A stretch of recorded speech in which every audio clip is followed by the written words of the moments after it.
Happy Worm Day, everybody. We are going to do ENC breeder reset today. Didn't realize it, but been a few days since I've done this, and it's time. Worm sitting right on top. I guess we'll just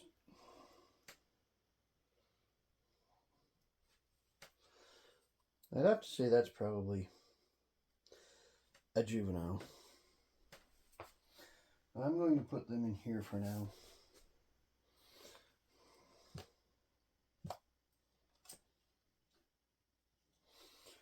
Give them a little shade if they want some shade. There's an ENC. I don't know.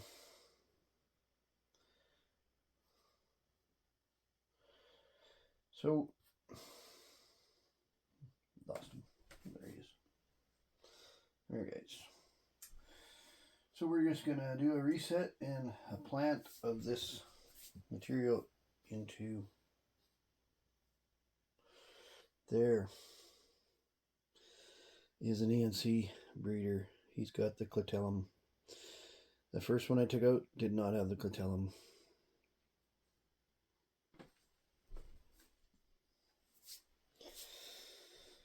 Okay, we're just gonna skim, check, don't.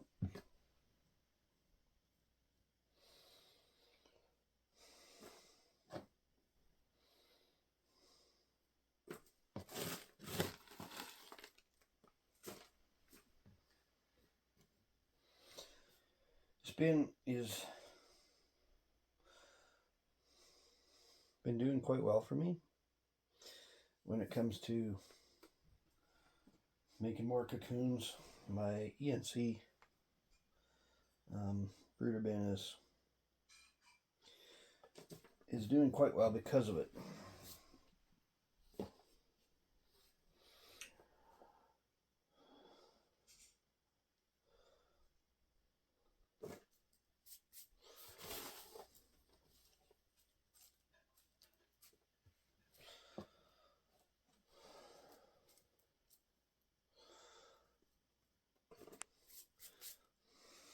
So, been following Hunter's lives a couple times, Hunter's Worms live a couple times.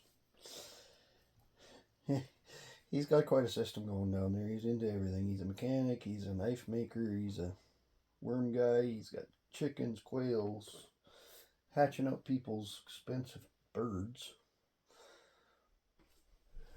Wow. $1,000 for a bird. That's nuts. But it is what it is. Do what you gotta do. Good on his part for thinking outside the box and doing that.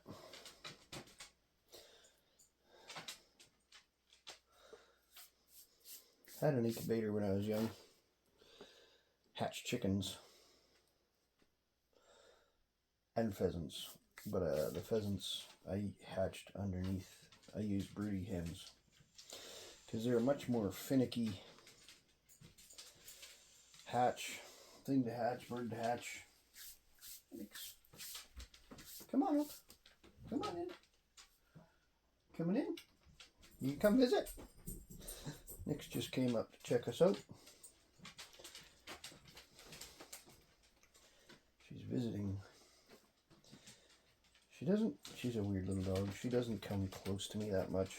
I've never done anything to her. She's just one of them dogs that I think something happened to her in her past before we got her, and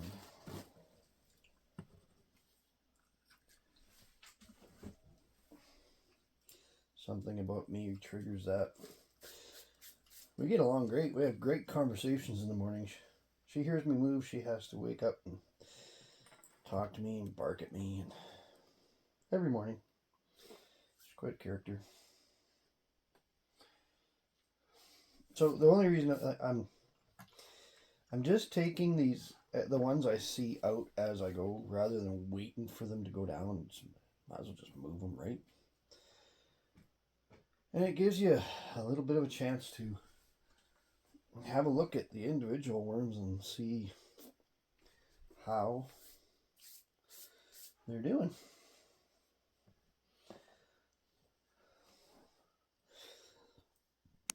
So this ENC bin is actually past due to be done for harvesting the cocoons. And I could probably turn around and do a red wiggler bin reset right away too, because they're 3 weeks in.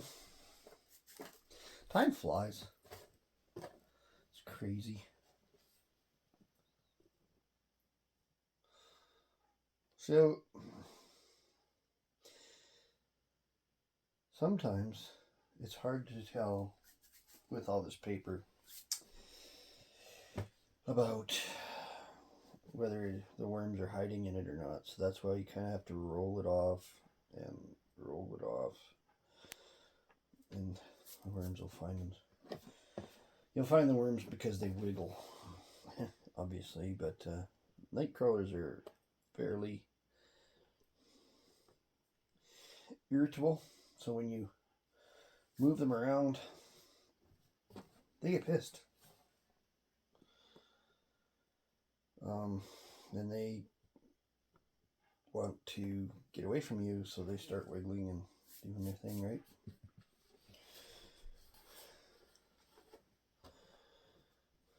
And they're more apt to dive.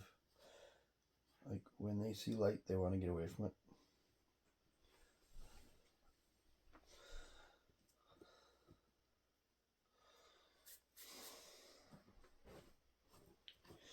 So I was getting to something when I said I've been watching Hunter's Worms, and he uses, I believe he uses a peat moss mix for his base. And he's right. There's a lot of places in the world that have really good cardboard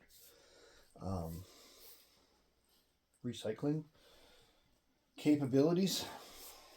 Here in Canada, and they tote that they're so good at all this, but in reality, out here in the rural areas, they're not that good at it. We have big bins, and we have recycle bins, and they come along and they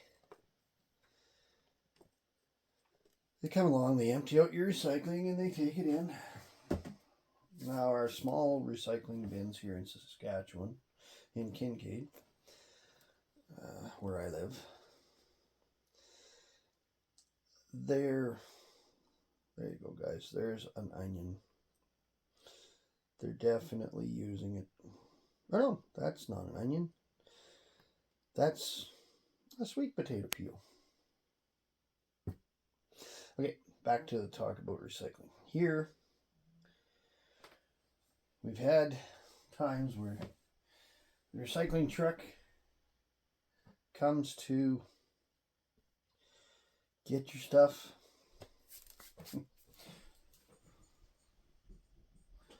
Pick it up. And our little bins hold everything from tin, cans, milk jugs, cardboard,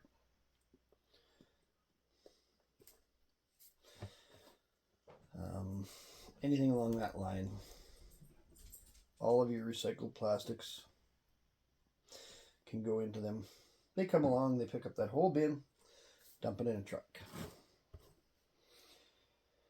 And they do everybody's recycle bin like that, which is cool. Great concept. Until a friend of mine one day was going to Swiftcurrent, which is where they haul our recycle to. And here's the deal. Triways Recycling is the one that does it. So if their system is overloaded, where they don't have the space or the capacity to take what's been picked up by that truck out of those bins and sort it, maybe they're full up, they just take it to the landfill.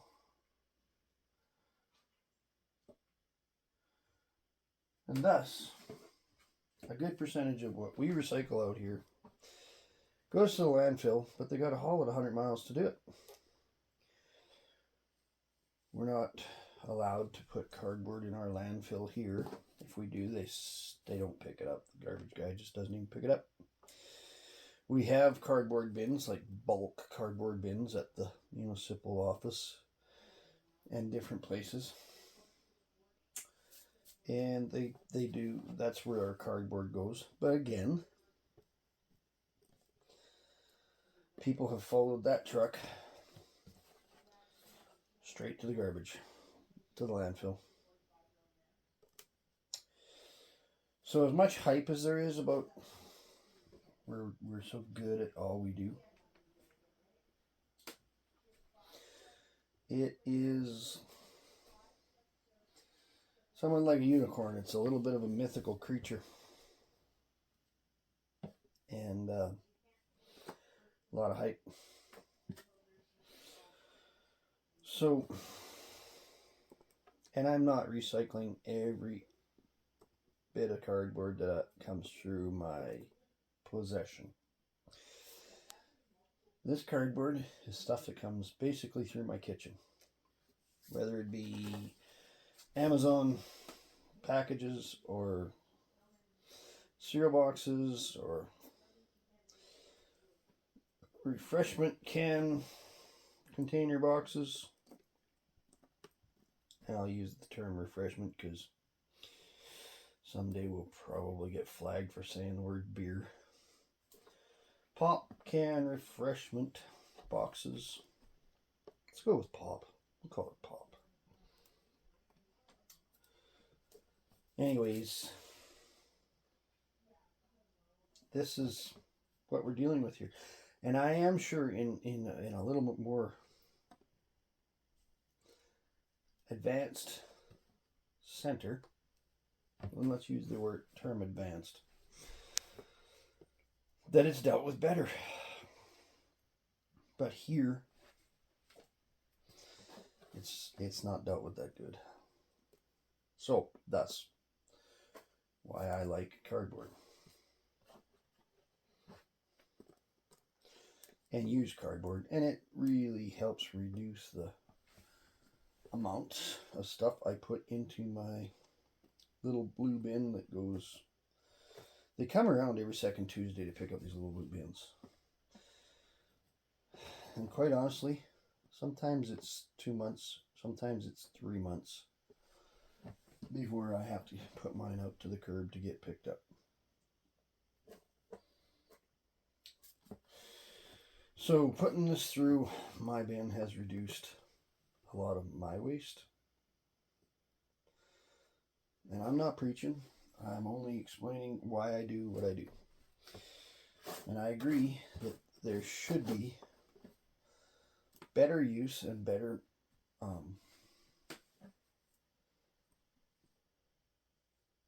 utilization.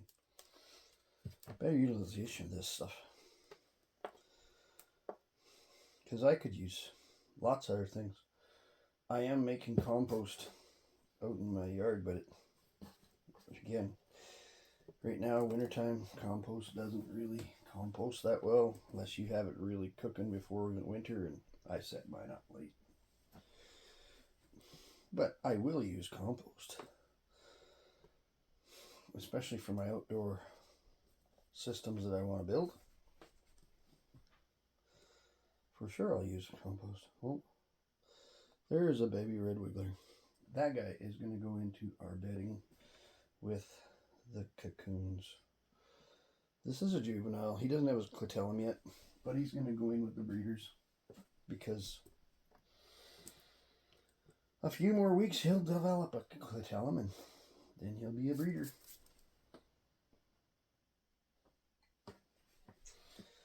So as you can see, I don't know if you can see, but as I'm getting lower in the bedding, I'm finding more worms, and they're becoming,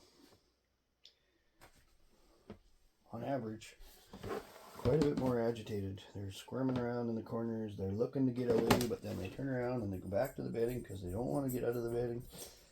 because they're protecting themselves from the light. Hi, Meek. Mika came up to do worms. Sometimes she does, sometimes she doesn't.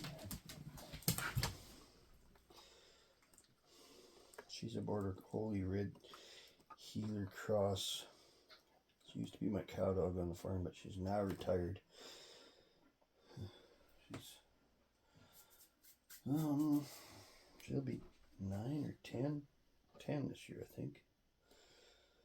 And she hurt herself a couple years ago. Well, this is just great.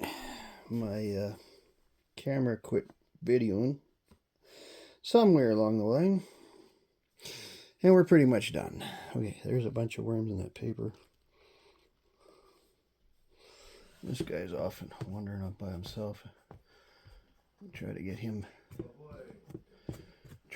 into the thing. What's up, Pat? A worm video. Want to get famous? Want to get famous? I don't know. Are you gonna shoot me? No, I'm not Billy the Kid, man. Okay, well, in that case, I'll be a bad famous then. There you go. We'll just let them guys go down. Probably have to call it a video after they kind of get down there. We're done with that. Put some of my stuff away. Here. We're going to go up here. And I'll show you what I'm going to do with these guys.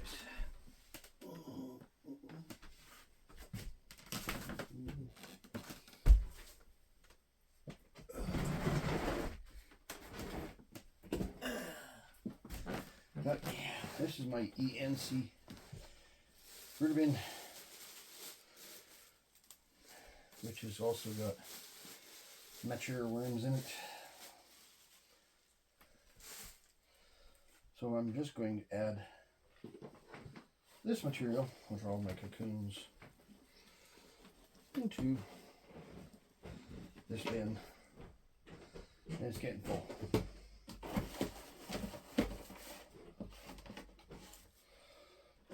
Getting really full.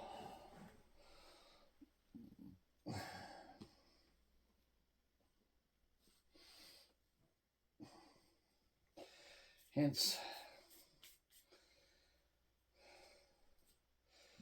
in the future, why I think I'm going to have to take some castings out of this. This bin is extremely wet.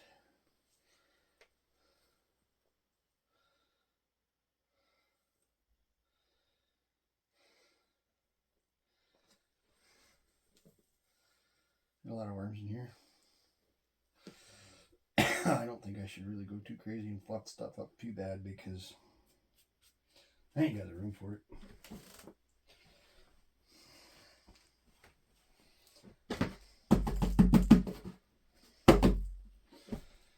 So we're just going to cover that up. That's what I do with my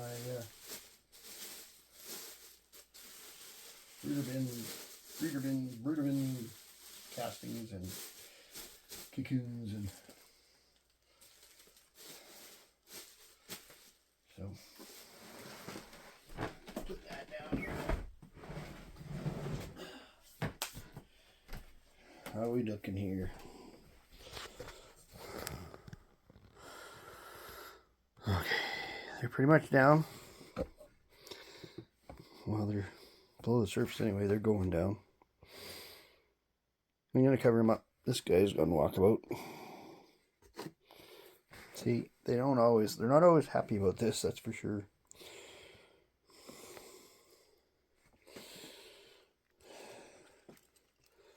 Huh.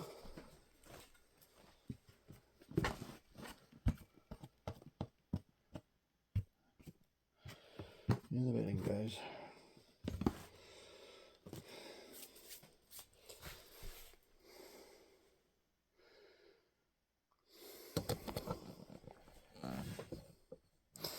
This won't be one of my best videos because I think I missed a whole bunch of stuff.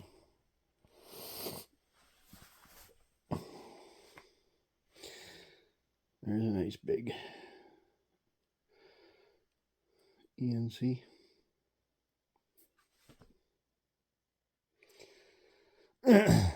Okay, let's yeah,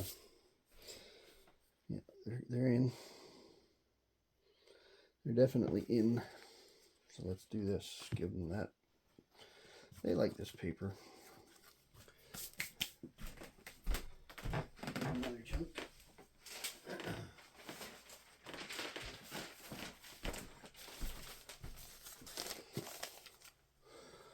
And we're going to do this.